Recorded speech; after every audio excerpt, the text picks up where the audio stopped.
Kolkata junior డాక్టర్ను హత్యాచారం చేసింది సంజయ్ రాయే. నిజాలకు ఊహలకు తెరతీస్తూ Kolkata RG Kar medical college junior doctor హత్యాచార కేసులో అక్టోబర్ 7న సిబిఐ కోల్కతా ప్రత్యేక కోర్టులో 45 పేజీల ఛార్జ్ షీట్ దాఖలు చేసింది. ఈ కేసు దేశం మొత్తాన్ని కదిలించింది.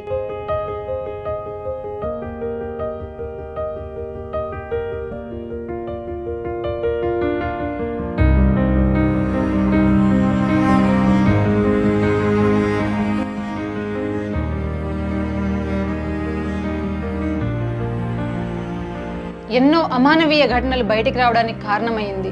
జూనియర్ డాక్టర్ల సేఫ్టీ అంటే వాళ్ళ మీద జరిగే దాడులు, పని ఒత్తిడి, భద్రతా విషయాలు అన్నీ ఒకసారి తెరపైకి వచ్చాయి.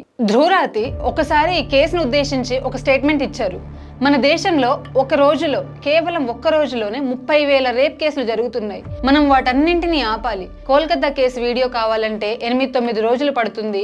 ఆ లోపు ఆ కేసు మీద ఇంట్రెస్ట్ పోకుండా చూసుకోండి అని. నిజానికి ఈ సంఘటన జరిగి జస్ట్ 2 నెలలే అవుతుంది. కానీ ఇప్పుడు ఈ విషయం అందరికీ కామన్ అయిపోయింది. ఆ రోజు ఉన్నంత ఉక్రోషం ఈ రోజు లేకపోవచ్చు. అయితే దేశం మొత్తం మర్చిపోయిన ఈ కేసు గురించి 2 నెలలుగా జూనియర్ డాక్టర్లు రోడ్డుపైకి వచ్చి న్యాయం కోసం పోరాడుతూనే ఉన్నారు.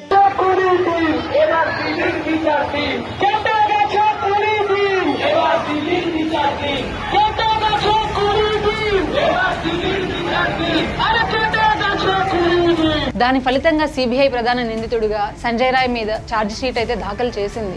అయితే ఎక్కడ కూడా గ్యాంగ్ రేప్ అనే మాట ప్రస్తావించలేదు. అలాగే విచారణ ముగిసినట్లు కూడా చెప్పలేదు. దాదాపు 200 మంది స్టేట్మెంట్లను సిబిఐ తన ఛార్జ్ షీట్ లో పేర్కొంది. సుమారు 100 మంది సాక్షులను విచారించింది.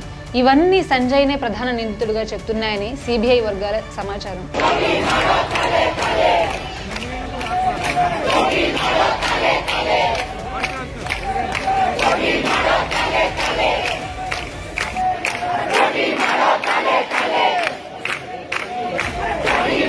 కేసు విచారణ పూర్తయిపోలేదు, ఇంకా కొనసాగుతూనే ఉంది. వైద్యురాలి మృతదేహంలో ఎక్కువగా వీర్యం ఉందని పోస్ట్ మార్టం లో గుర్తించడం వల్ల ఆమె పైన గ్యాంగ్ రేప్ జరిగి ఉండొచ్చన్న అనుమానాలు తెరపైకి వచ్చాయి. ఆమె తల్లిదండ్రులు కూడా తమ బిడ్డ మీద సామూహిక అత్యాచారం జరిగినట్లుందని కోర్టులో కేసు వేశారు. సిబిఐ ఛార్జ్ షీట్ ఆ అనుమానాలకు పులిస్టాప్ అయితే పెట్టగలిగింది. కోల్కతా పోలీసులు ఆగస్టు 10న సంజయ్ రాయ్ని అరెస్ట్ చేశారు. ఈ నేరం నేనే చేశాను అని ఫస్ట్ అతను ఒప్పుకున్నాడు. తర్వాత పాలిగ్రాఫ్ టెస్ట్ లో నేను చేయలేదు అని అడ్డం తిరిగాడు.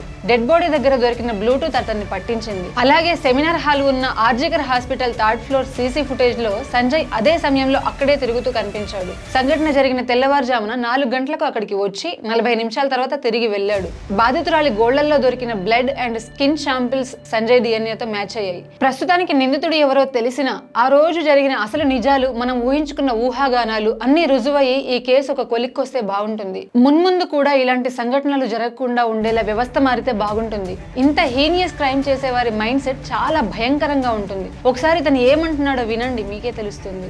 अगर कोई शरीफ लड़की होती है रात को 9 बजे मतलब नहीं घूमती है, लड़के भी उतना उससे ज़्यादा जिम्मेदार है रेप के लिए, ये लड़के हैं उससे ज़्यादा. ఈ కేసు గురించి మీ అభిప్రాయం ఈ కామెంట్ సెక్షన్ లో రాయండి. అండ్ తెలుగు రిపోర్ట్ ఛానల్ ని తప్పకుండా సబ్స్క్రైబ్ చేసుకోండి. Thank you. మరో వీడియోతో మళ్ళీ కలుద్దాం.